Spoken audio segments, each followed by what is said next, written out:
Unirent esitleb Premium-liiga Kuu ilusaim värav.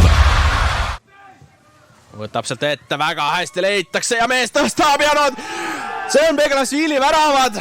Ei ole siin Eesti liigas mitte ühtegi teist mees, kes selliseid lahendusi teeks ja see mees teeb 44. minutil. Nõmme United saab siia avapoole ja lõpp oma.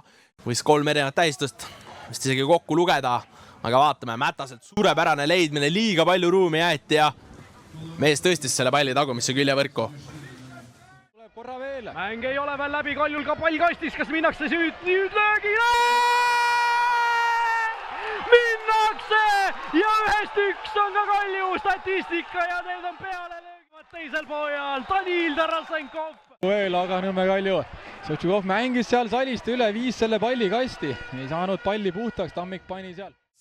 Siis jälle Vapruse käes, nüüd Transi käes kaugel löök ja milline värav Ahmad Kerolt!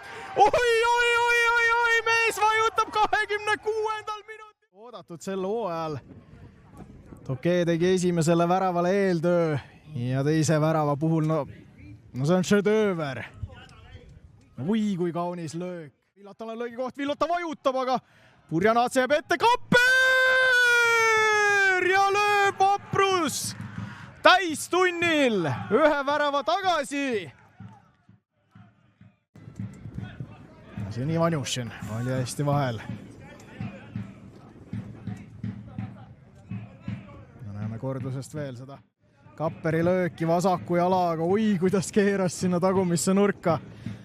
Anieri ka, Ojamaa nüüd pikendab uuesti, Henri Anier tuleb lööki ka ja Henri Anier 28. minutil paneb selle palli võrku ja oi, kui ilusalt paneb selle palli võrku. Korda teisele Ojamaale ja Henri Anierilt tõesti suurepärane löök.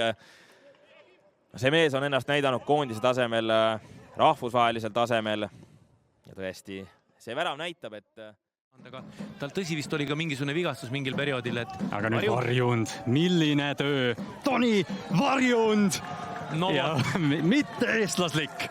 Ja täpselt nii, jah. Ja 54. minuti tabamus. Number 14, Toni Varjund. 1, 2, 3. Teeb ühe veel. 4. Ops. Jah. Väga ilus individuaalne sooritus. Ja lihtsalt veeretab selle palli värava nurka.